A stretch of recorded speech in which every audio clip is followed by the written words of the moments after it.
ना बेटा, ये एक बॉल था जिसको आपने क्या किया, यू यहाँ पे स्टार्टिंग ड्रॉप किया। आप देखते हो इसकी काइनेटिक एनर्जी बढ़ती है, पोटेंशियल एनर्जी क्या हो रही है, डिक्रीज हो रही है।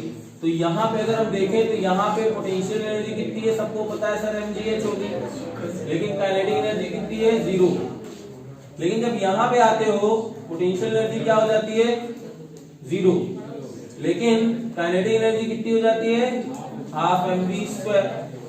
तो मैं क्या करूंगा, ध्यान सुनना बच्चे, हम लोग ए बी और सी 3 पॉइंट लेकर के काम कर रहे हैं और ये देखेंगे कि 3 पॉइंट लेकर के जब हम लोग काम करेंगे और देखेंगे कि टोटल एनर्जी हर पॉइंट में क्या निकल के आने वाली है, सेम निकल के आने वाली है। तो ये चीज देखना है हमको, ठीक है। तो हम लोग यहाँ पे देखते हैं, तो लैंग्वेज लिखना पड़ेगा इसमें, लिखो let us consider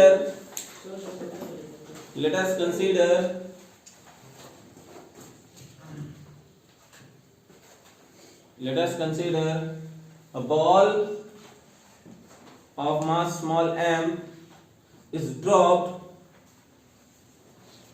a ball of mass small m is dropped from the height h. So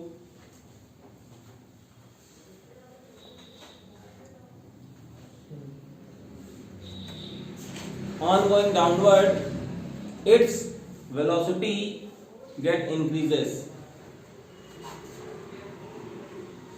Its velocity get increases. ठीक, full stop. अब हम लोग लिखेंगे total energy at point A. तो total energy at point A हम लोग यहाँ पे बात करेंगे कितनी होगी, total energy at point A. तो बेटा ध्यान सुनो, सबको पता है सर टोटल एनर्जी में कौन कौन आता है, potential energy plus kinetic energy. At this instant there is no velocity, so only potential energy, ठीक है ना। तो यहाँ पे कितना है total energy at point A is mgh, ठीक है। अब यहाँ पे लिखेंगे total energy at point B point में टोटल एनर्जी चाहिए सर, सबको पता है total energy at point B जो होगा वो यहाँ की पोटेंशियल एनर्जी प्लस यहाँ की काइनेटिक एनर्जी हो जाएगी। सर बी पॉइंट में हाइट कुछ है ही नहीं, potential 0, kinetic energy half mv²। Sir v लेकिन कितना है हमें नहीं पता, v कितना है हमें नहीं पता, तो हम लोग यहाँ पे इक्वेशन ऑफ मोशन यूज करेंगे। कैसे इक्वेशन ऑफ मोशन यूज करेंगे, ध्यान सुनना लड़के, u की वैल्यू है 0, है ना। एक्सेलरेशन ड्यू टू ग्रेविटी कितना, -g, डिस्प्लेसमेंट कितना हुआ है, -h, और v हमको तो निकालना ही है by using third equation,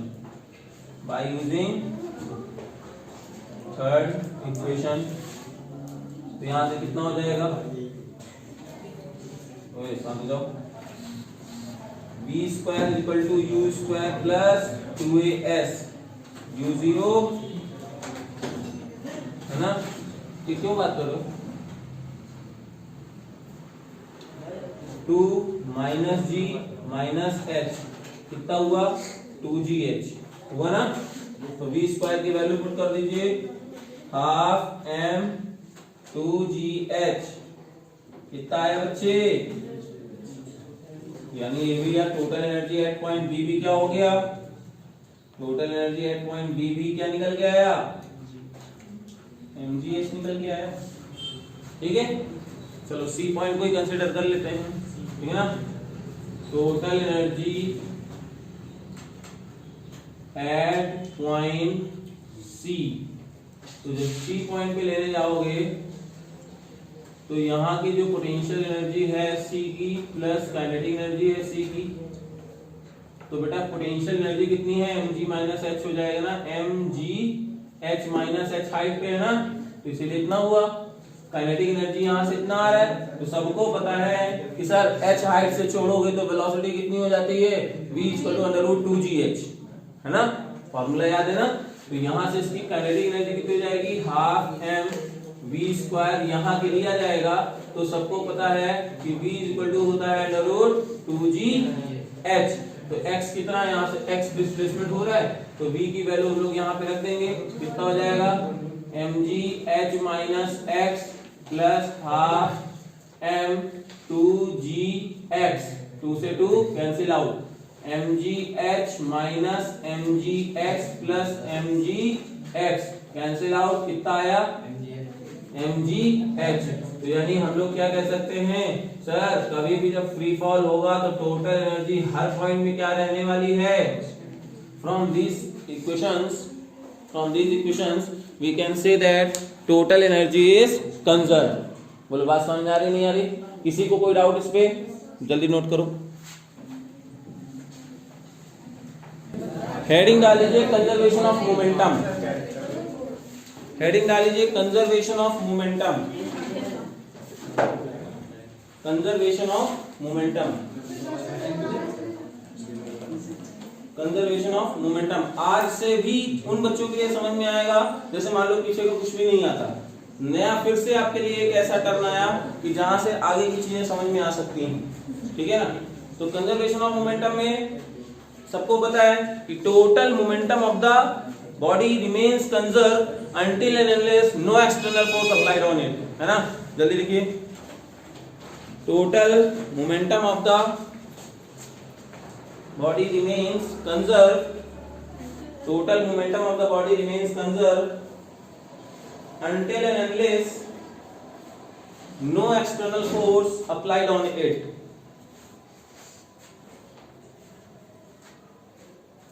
no external force applied on it, ठीक है। जब तक कि कोई उस पे एक्सटर्नल फोर्स नहीं लगता किसी बॉडी में मोमेंटम का चेंज नहीं होगा, ठीक है। और सुनिए, इसको हम लोग दो तरीके से प्रूफ कर सकते हैं, इसको हम लोग दो तरीके से प्रूफ कर सकते हैं, एक by using Newton second law and by using Newton third law, ठीक है ना। तो इसमें हम लोग लिखते हैं, अच्छा इसको स्टेटमेंट क्या है, सीधे सीधे अगर बात करें सर, m1v1 = m2v2, ये है कंजर्वेशन ऑफ मोमेंटम का प्रिंसिपल, मतलब ये स्टेटमेंट, ठीक है। अब सुनिएगा, प्रूफ करते हैं, ठीक है ना। तो प्रूफ, और इसका proof number 1 by using Newton second law, by using Newton second law. Second law से कैसे प्रूफ करेंगे सर, सबको पता है F = dp/dt, ये पढ़े हो न्यूटन सेकंड लॉ में। अगर जब F एक्सटर्नल ही 0 हो गया तो dp/dt भी क्या हो जाएगा, और किसी भी चीज का डिफरेंशिएशन कब 0 होता है, जब वो मोमेंटम क्या हुआ। ये तो बहुत आसान प्रूफ है ना,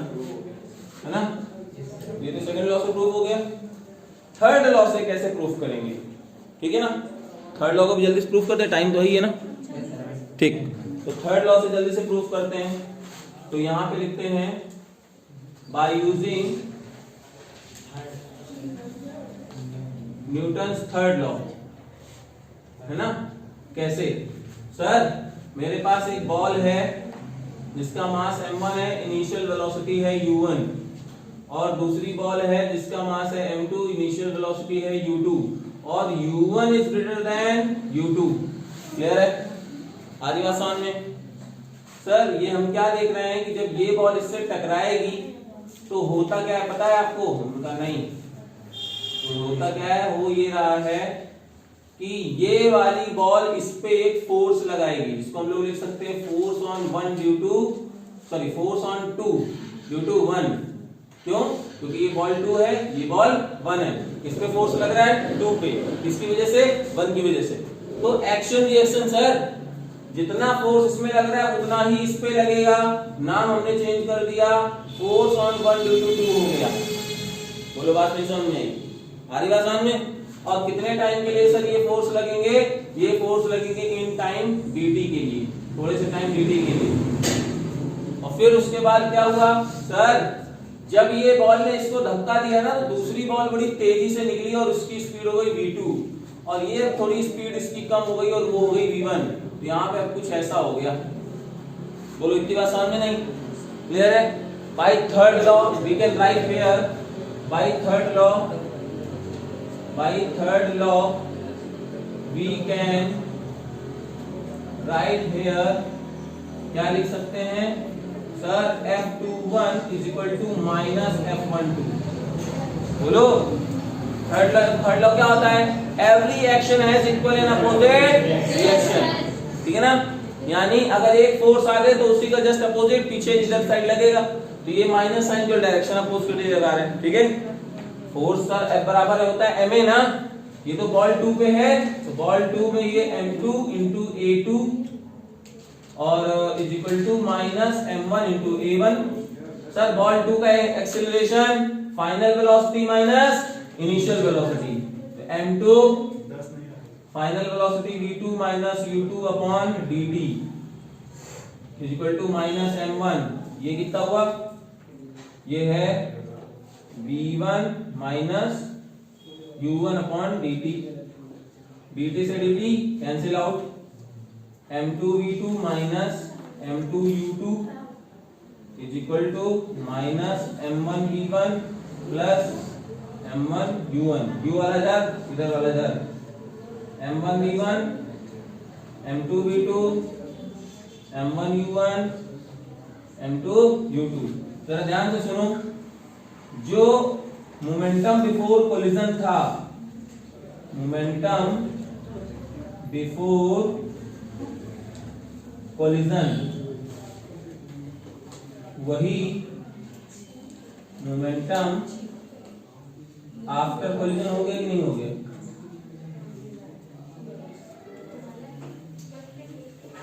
देखिए बात समझ में आ रही है? फिर से बता दूं क्या? एक बार और सर जब ये बॉल बड़ी तेजी से जाके टकराएगी तो ये कुछ ना कुछ इसमें फोर्स देगी, वो वैल्यू होगी फोर्स ऑन 2 ड्यू टू 1। और अगर इसने इस पे फोर्स लगाया तो ये भी कहां काम कराने वाला था, तुरंत पीछ के कंटाप इधर भी मार दिया और देखो डायरेक्शन क्या है? जस्ट अपोजिट, मैग्नीट्यूड सेम बस डायरेक्शन अलग है। और इससे क्या हुआ, जब इस पे धक्का लगा तो सर ये तो बड़ी तेजी से भागा लेकिन ये थोड़ा धीमे स्पीड हो गई। अब ठीक है सर, यहाँ का इनिशियल मोमेंटम क्या होगा? m1 u1 plus m2 u2। यहाँ का फाइनल मोमेंटम क्या होगा? m1 v1 plus m2 v2, ठीक है? तो जब ये फोर्स F बराबर ma होता है ना, किसके लिए है? 2 के लिए, तो m2 a2, 1 के लिए m1 a1। एक्सेलरेशन क्या होता है? Final velocity minus initial velocity upon time, final velocity minus initial velocity upon time. कितने टाइम के लिए? जितने में कोलिजन लगा। सेम प्रोसेस यहाँ पे dt से dt कैंसिल आउट, सिंपलीफाई किया। जल्दी नोट करो।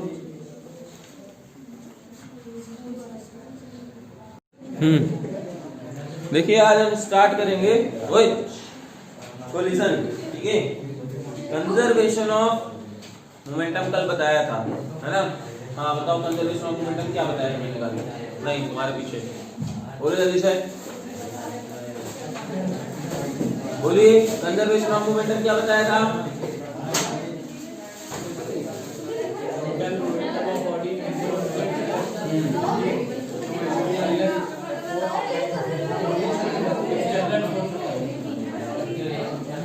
हाँ बोलो, ये लड़की हाँ जाओ, हाँ बोलो।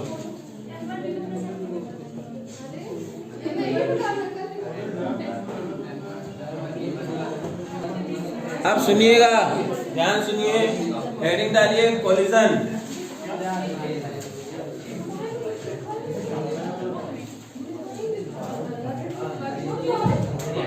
सामने जाओ सभी लोग। ओए, collision is the phenomena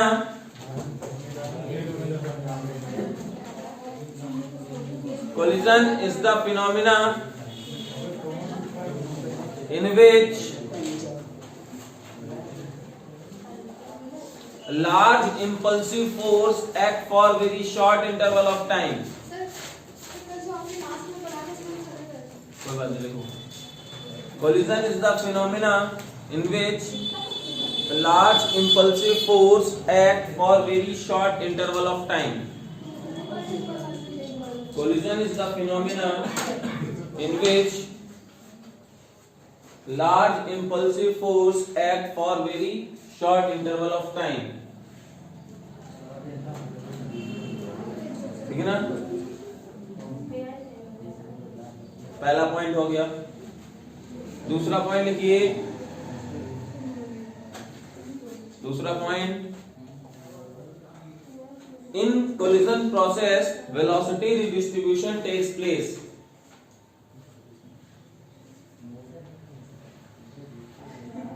In collision velocity redistribution takes place. ठीक है ना? Third point, in collision two bodies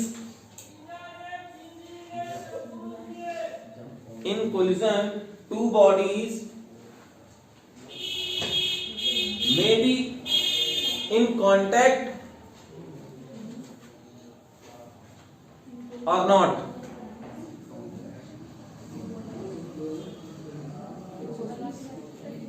In collision process two bodies may be in contact or not.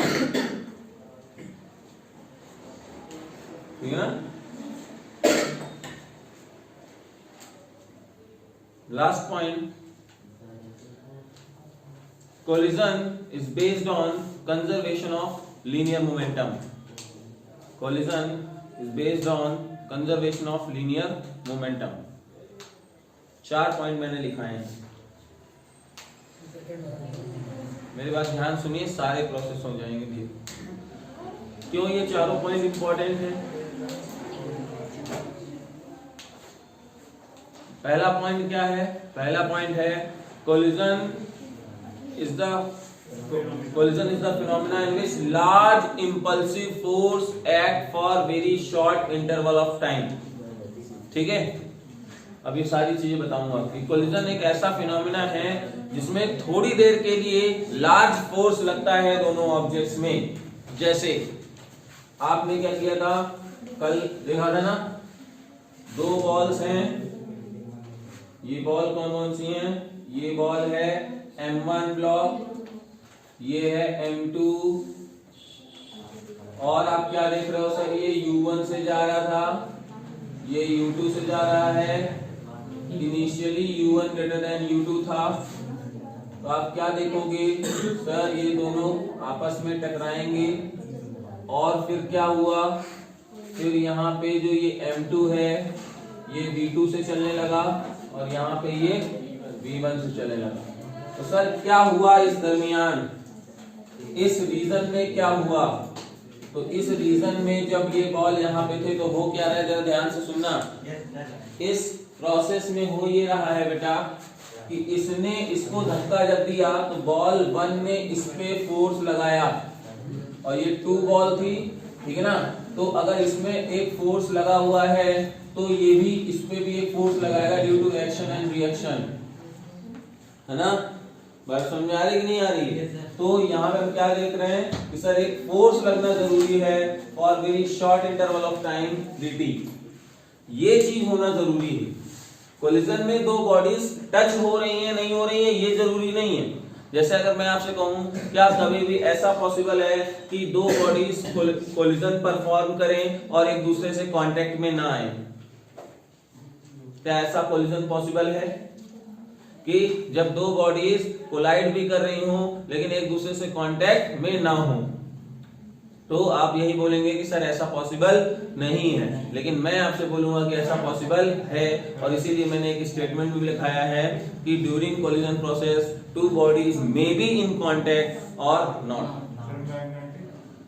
May be in contact और not. जैसे हाँ बिल्कुल सही, आप क्या कर सकते हैं, अगर आप दो चार्ज ऑब्जेक्ट ले लें, ठीक है ना, दो पॉजिटिव चार्जेस ले लेते, सपोज ये पहला पॉजिटिव चार्ज जो U1 से जा रहा है, ये दूसरा पॉजिटिव चार्ज जो U2 से जा रहा है।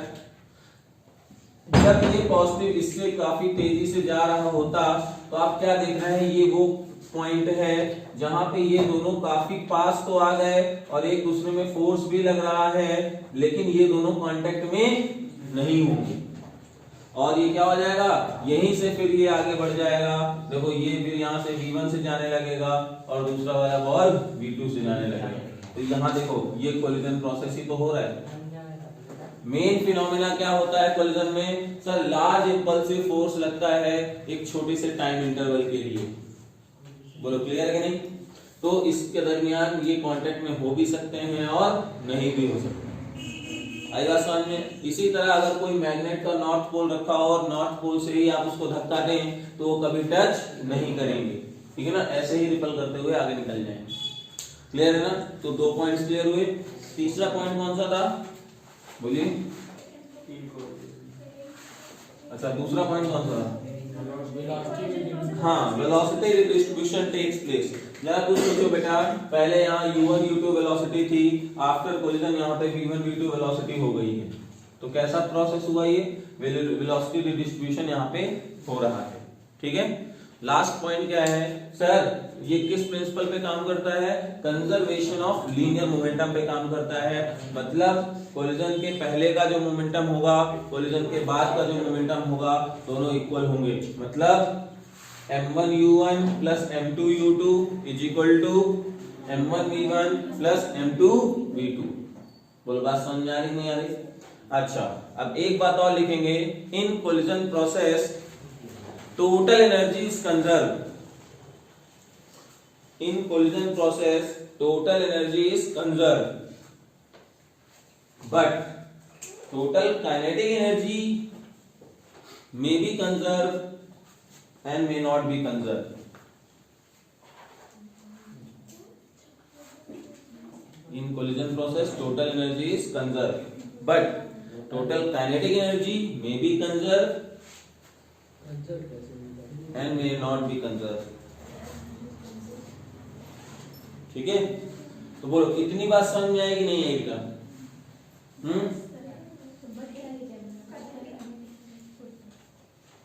क्लियर? ओके। तो जब आपको कोलिजन या फिनोमेना समझ में आया तो हम लोग आगे बढ़ते हैं। सर टाइप्स ऑफ कोलिजन्स क्या होते हैं? ठीक है, टाइप्स ऑफ कोलिजन। ठीक, तो यहाँ पे हेडिंग डालिए टाइप्स ऑफ कोलिजन।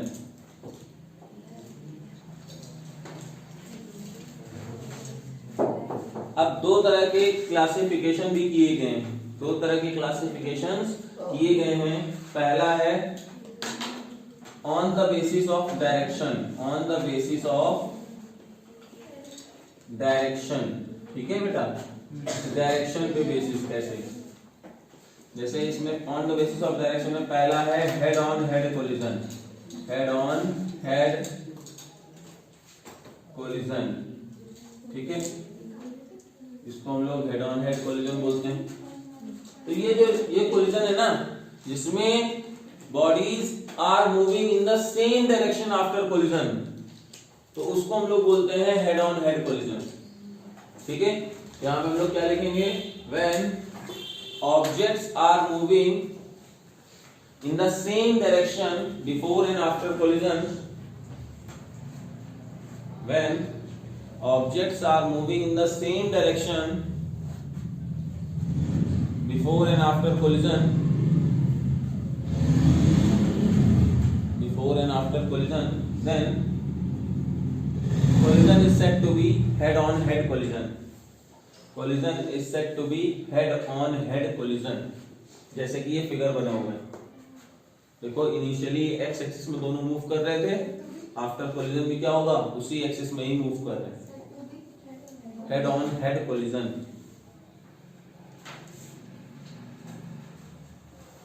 ठीक है, आएगा समझ में? क्लियर है? ओके, तो ये तो हेड ऑन हेड कोलिजन हुआ। इसी फिगर को बना लेना दोबारा, नहीं बोल रहा हूँ, बिफोर एंड आफ्टर दोनों का एक ही एक्सिस में कोलिजन जब चल रहा है ना, यही फिगर सेम डिट्टो यही फिगर बना लो। आप बना लो जल्दी से।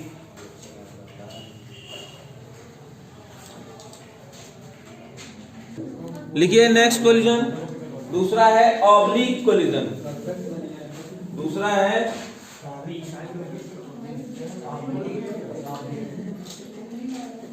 oblique collision,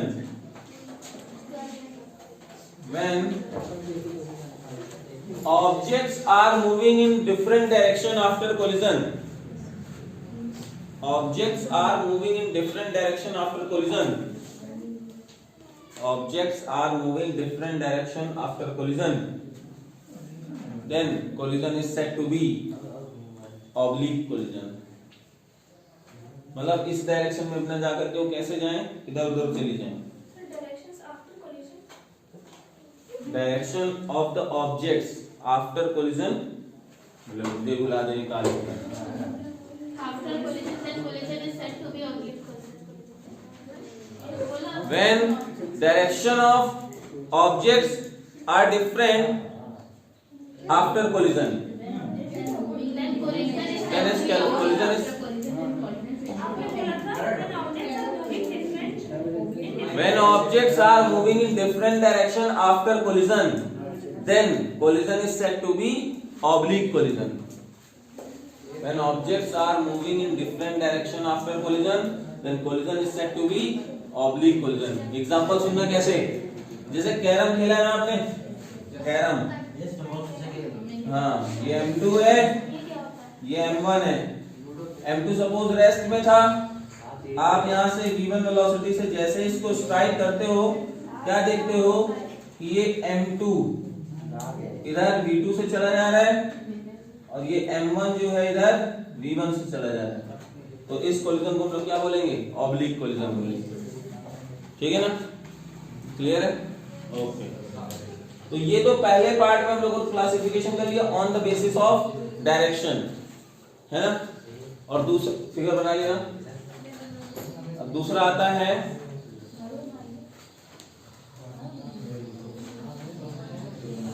on the basis of elasticity. On the basis of elasticity,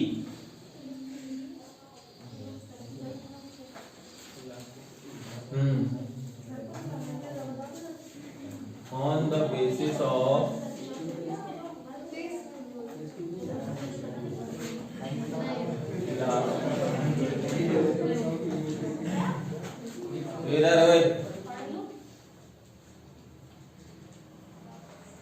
on the basis of elasticity. तो चार टाइप के यहाँ पे लिखेंगे collision. Number 1, perfectly elastic collision.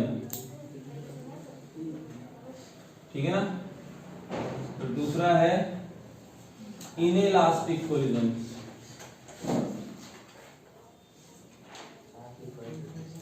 Third है परफेक्टली इनइलास्टिक कोलिजन.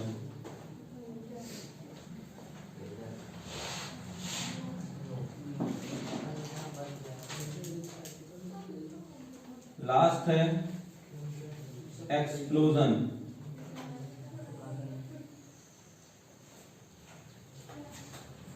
ठीक है.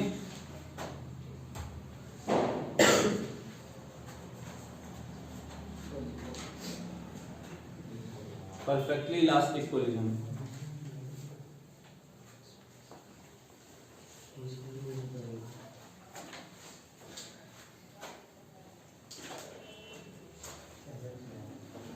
ठीक. तो इसमें हम लोग क्या लिखेंगे, परफेक्टली इलास्टिक कोलिजन क्या होता है. सर इन दिस कोलिजन तो it follows total conservation of momentum as well as conservation of kinetic energy. ठीक है ना. यहाँ पे क्या होता है, ध्यान सुनना, ये इसमें total momentum and kinetic energy conserve. ठीक है ना. Total momentum and kinetic energy conserve. इसमें क्या होगा बता रहे, सब बताएंगे सेक्शन में. टोटल मोमेंटम कंजर्व, लेकिन टोटल काइनेटिक एनर्जी भाई बात नहीं, नॉट कंजर्व. ठीक, इसमें भी क्या है, टोटल मोमेंटम कंजर्व,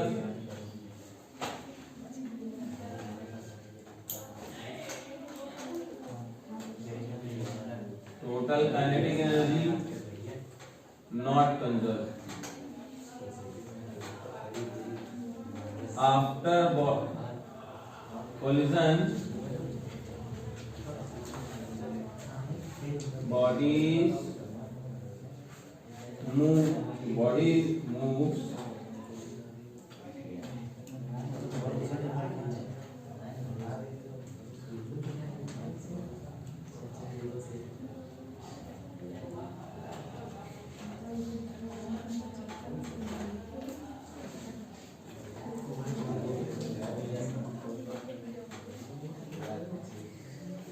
ठीक है, ठीक है। और उसमें एक चीज ये लिख लेना, तो ये इसमें E की वैल्यू होती है 1। E होता क्या है अभी मैं बताऊंगा, ठीक है ना। इसमें E की वैल्यू होती है लेस देन 1, इसमें होता है E होता है 0, ठीक है। और एक्सप्लोजन में क्या होता है, total momentum conserve, kinetic energy not conserve, ठीक है ना। E की वैल्यू ग्रेटर देन 1।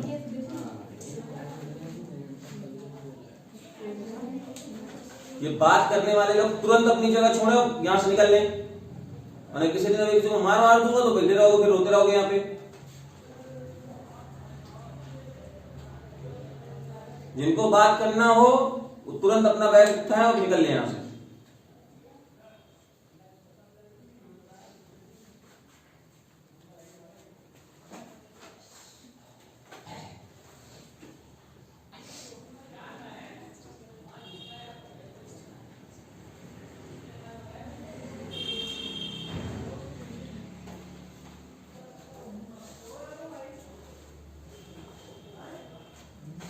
ये है परफेक्टली इलास्टिक कोलिजन, ठीक है। परफेक्टली इलास्टिक कोलिजन कोई नहीं है, जो भी देते हैं सब ये झूठा है। परफेक्टली इलास्टिक बॉडी कोई है ही नहीं। इलास्टिक मतलब समझते हो, परफेक्टली इलास्टिक मतलब टोटल एनर्जी कंजर्व है, नहीं होता। क्यों भाई, जब कोलाइड करोगे क्या दोनों बॉडीज के बीच में साउंड एनर्जी नहीं होगी, हीट एनर्जी थोड़ी बहुत जनरेट होगी, साउंड एनर्जी होगी, डिफॉर्मेशन होगा, तो टोटल एनर्जी तो कंजर्व रह ही नहीं सकती, ठीक है ना। तो काइनेटिक एनर्जी वहां पे कंजर्व होगी ही नहीं, तो इसलिए ये चीज तो पॉसिबल है ही नहीं प्रैक्टिकली, ठीक है।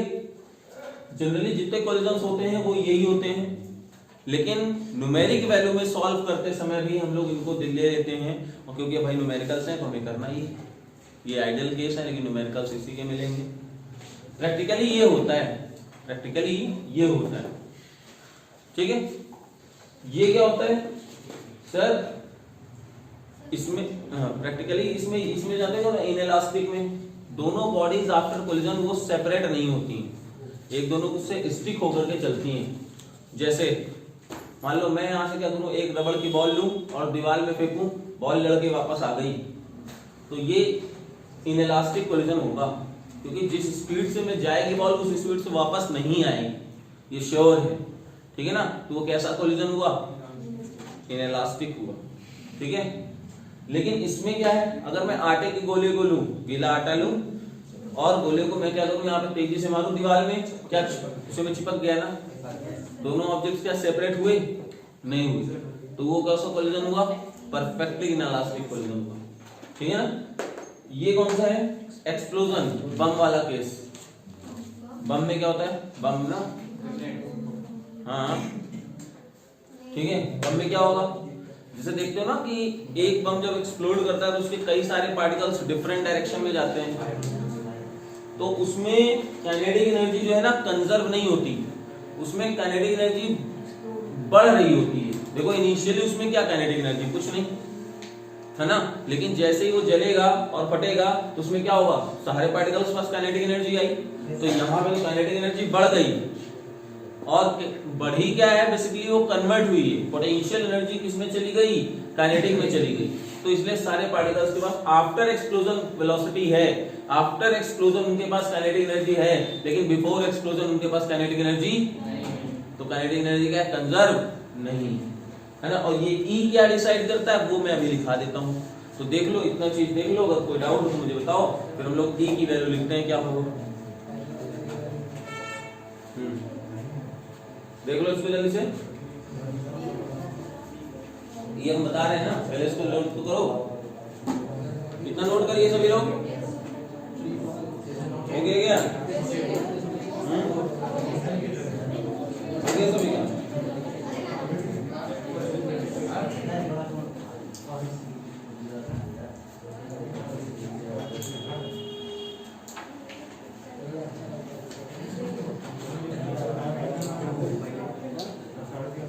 हेडिंग डालो coefficient of restitution, coefficient of restitution, ये लिखने के बाद कोफिशिएंट ऑफ रेस्टिट्यूशन, क्या होता है रेस्टिट्यूशन, कोफिशिएंट ऑफ रेस्टिट्यूशन, ठीक है, लिखिए, it is the ratio of, it is the ratio of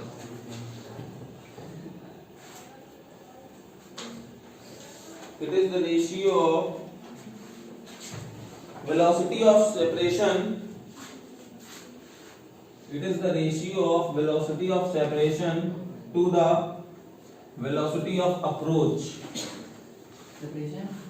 it is the ratio of velocity of separation to the velocity of approach, ठीक है, it is the ratio of velocity of separation to the velocity of approach, ठीक है। जैसे ध्यान सुनना, तो E separation speed, sir ये V2 जाता है, V1 कम है, कितने से सेपरेट हो रहा है, V2 माइनस V1 से। सर ये U2 धीमे था, ये U1 ज्यादा तेज था, कितने से अप्रोच कर रहा है, U1 माइनस, तो क्या हो गया इसका, separation speed upon approach speed. तो सेपरेशन स्पीड क्या है, V2 बाई V1, और अप्रोच क्या है, U1 माइनस, ये है कोफिशिएंट ऑफ रेस्टिट्यूशन। अब कैसे ये हमारे लिए, कैसे ये हमारे लिए, ये वैल्यू कैसे डिसाइड होती है, 1 0 और वो सब देखते हैं। परफेक्टली इलास्टिक में जानते हो क्या होता है, परफेक्टली इलास्टिक, उसमें मैंने बोला है सर परफेक्टली इलास्टिक कोलिजन में जितनी स्पीड से वो कोलाइड करेंगी उतनी ही स्पीड से वो सेपरेट करेंगी। परफेक्टली इलास्टिक की क्या खास बात होती है, अगर कोई एक बॉल 10 मीटर पर सेकंड से लड़ा तो ऊपर भी 10 मीटर पर सेकंड से ही जाएगा, तो उसकी सेपरेशन स्पीड क्या है, 10 मीटर पर सेकंड आफ्टर कोलिजन, और अप्रोच किससे कर रहा है, 10 मीटर से, तो 10/10 कितना हुआ, डी की वैल्यू कितनी हो गई, 1 हो गई। यानी परफेक्टली इलास्टिक में क्या खास बात होती है, sir velocity of separation and velocity of approach वो क्या होते हैं, सेम होते हैं, है ना। Velocity of separation is equal to the velocity of approach. तो अगर ऐसा है यानी ई की वैल्यू कितनी हो जाएगी, यहाँ पे 1 हो जाएगी। आगे बात समझ में,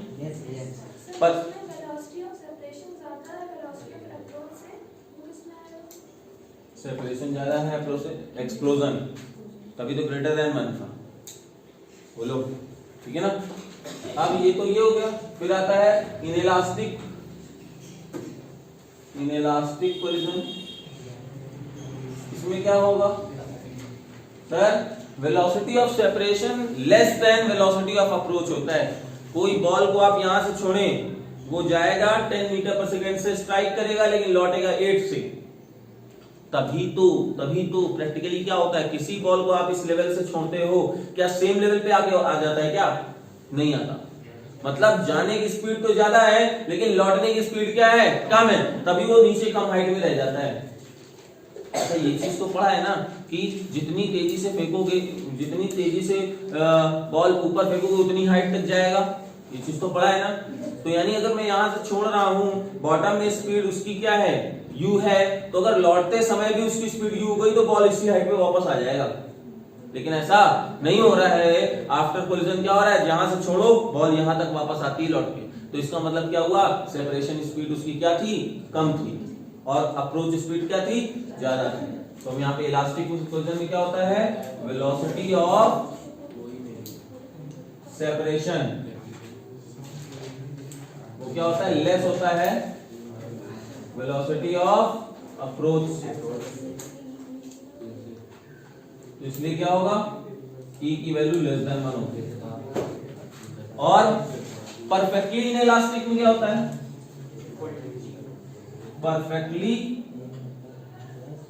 इनइलास्टिक में क्या होता है सर, E की वैल्यू 0 होती है क्योंकि वेलोसिटी ऑफ सेपरेशन है ही नहीं। लिख लेना, वेलोसिटी ऑफ सेपरेशन है ही नहीं, तो E की वैल्यू क्या हो जाएगी, 0। और एक्सप्लोजन में क्या होता है सर, वेलोसिटी ऑफ सेपरेशन बहुत ज्यादा है, तो E की वैल्यू क्या हो जाएगी, बोलो बात समझ में आई नहीं आई, तो ये चीज क्लियर है, नोट कर लो इसको पहले से।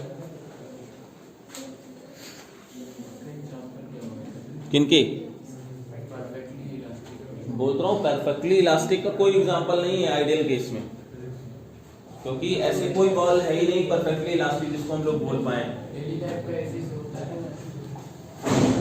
डेली लाइफ में ये होता है, ये होता है, ये होता है, ये आइडियल केस है, ऐसी कोई ऑब्जेक्ट नहीं बनी। अच्छा सुनो तुमको बताता हूँ, चलो बहुत ज्यादा अगर कहोगे कि नहीं सर फिर भी हम मानेंगे नहीं, कुछ तो ऐसा करिए, कांच की बॉल लेना है ना, कोई कंचे सर्कल छोटी सी ले लेना कांच की बॉल, और तुम उसको स्मूथ सरफेस में, ठीक है ना, अगर आप उसको छोड़ते हो तो वो काफी हद तक ऊपर आ सकती है, फिर भी उतना नहीं आ पाएगी, काफी हद तक आ जाएगी।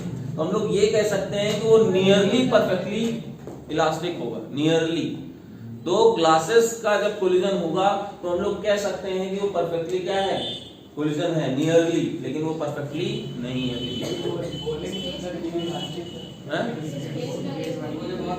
क्या सेम हाइट में वापस आ जाए,